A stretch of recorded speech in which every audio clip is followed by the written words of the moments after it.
As of yesterday, your friendly neighborhood Spider-Man has managed to swing his way into your Disney Plus streaming services, introducing a new version of an already iconic, spectacular, and amazing character. But the question is this show good or bad? The show has some good things that they did, and it also has some things that could have been better or more touched upon.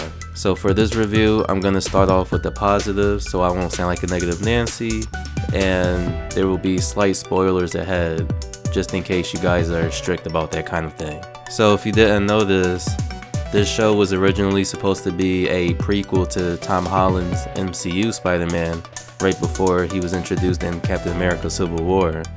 But however, they decided to completely scrap that idea and basically start over from scratch, making this a more grounded Spider-Man show or his own thing. And thanks to the use of the multiverse with Marvel these days, this show was allowed to get away with completely scrapping his original idea while also using old concepts from that same idea, because it's just one of the many Earths of the multiverse. And this also allows them to introduce new characters that we usually wouldn't get to see, or that maybe we're not allowed to see just yet in the live action version of Marvel.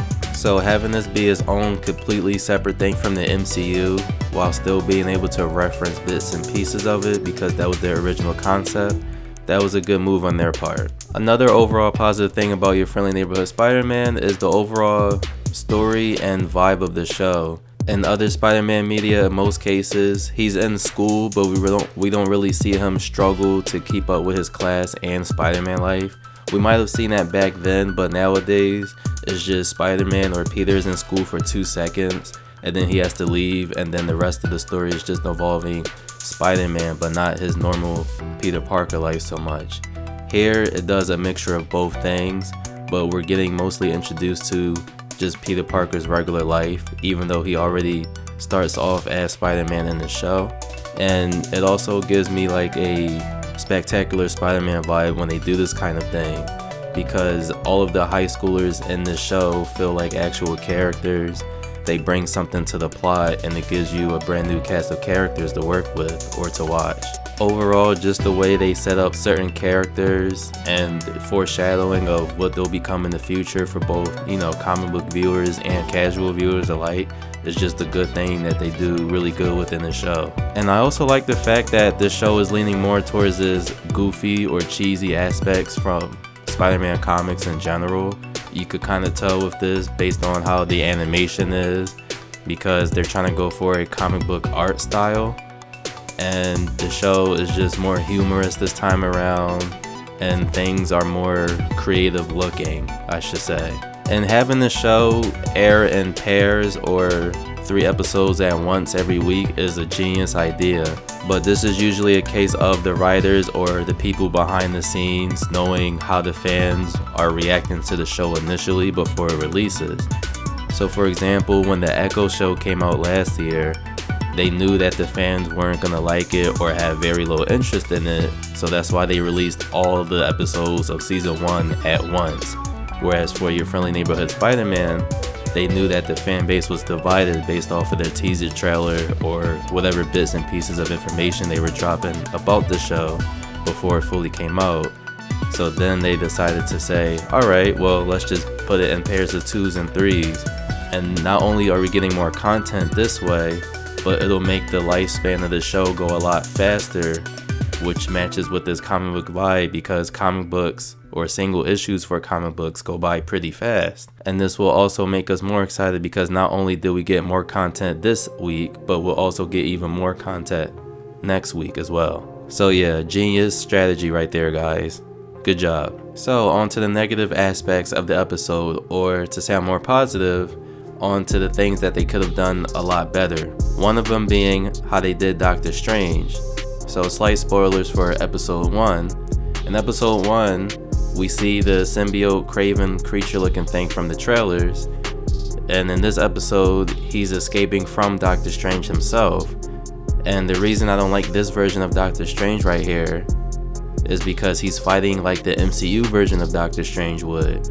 He's the so-called Sorcerer Supreme, but he only uses 2 spells, which are his magical whips and his shield. And this just makes him look incompetent in every way, because the symbiote creature is not doing anything special. It's not going into his liquid state. It's not using anything extra. It's just using his raw strength. And it's actually outsmarting Doctor Strange and causing a lot more damage to the environment they were fighting in. And he was actually struggling against it for a little bit. Now, if this was another creature that also had sorcery magic, then that would be understandable, because they could cancel each other out maybe. But here, it's just a regular creature on 2 arms and 2 legs, and the Sorcerer Supreme is struggling because he refuses to use other spells than whips and shields. He didn't even clone himself like he did in Infinity War. He's just using only 2 spells and wondering why he's having a hard time detaining the creature. So this just reminded me of when in Spider-Man No Way Home, where Doctor Strange had captured the Lizard, but you could see that he had scratches on his face from his battle with the Lizard. And I'm just wondering what the Lizard could have possibly done, or how weak Strange had to be for Lizard to even get a scratch on him, because Doctor Strange has hacks way more than any creature that are just using their arms and legs to fight. He could fly, he could duplicate himself, he could stop time, he could use his whips and shields. So I don't know why he's always struggling against the weakest opponents. So hopefully if he does show up in the show again, they'll fix that, but at least they use his classic design from the comics, I guess. Another minor setback the show has so far are the character designs for some people and the animation. So besides the racially swapped elephant in the room known as Norman Osborn, there's another character they did this with that just rubbed me the wrong way, and that's Dr. Curt Connors. They completely race swapped and gender bent him, so now he's a black woman in the show. I'm not sure what the company's obsession is with making supervillains that we've only really seen a lot in video games into gender swap versions of themselves when it comes to animated shows. For example, with Penguin before the HBO show came out, we've only really seen him in the Arkham series. And then we had that Batman animated show by Matt Reeves that came out last summer, and the Penguin in that show was gender swap. Now it's the same thing for Dr. Connors in this Spider-Man show. The last time we seen Lizard was in the Spider-Man 2 game, and the time before that, we see him was in No Way Home, but he was shoved in the car and forgotten about. Now we get to see a version of Dr. Connors again, but now it's not only race swapped, but now it's gender bent too. And I don't know why we're doing this. And you know, you could say, oh, but she still acts like Dr. Connors. Okay, my thing is, if she still acts like Dr. Connors, then why change her that much? What's the purpose? Who are you trying to appeal to, you know?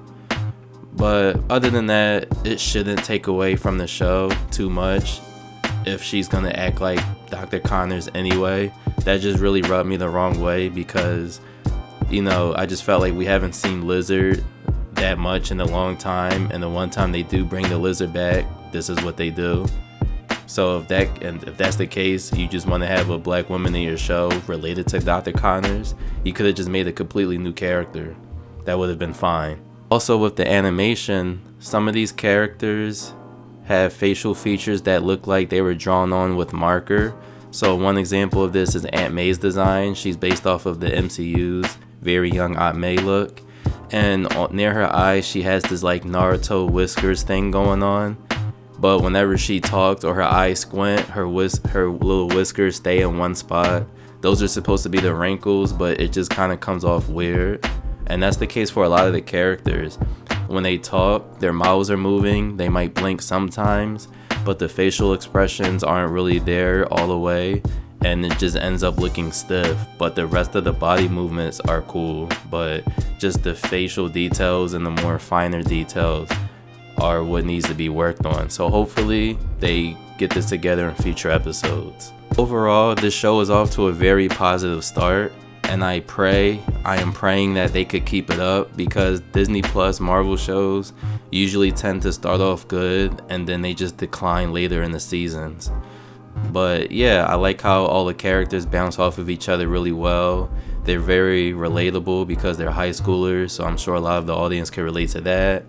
And the overall vibe of it is just a nice coming of age story for Spider-Man that we haven't seen as fans in a long time, it feels like, because most of the time these days Spider-Man is a grown adult and he's out of school.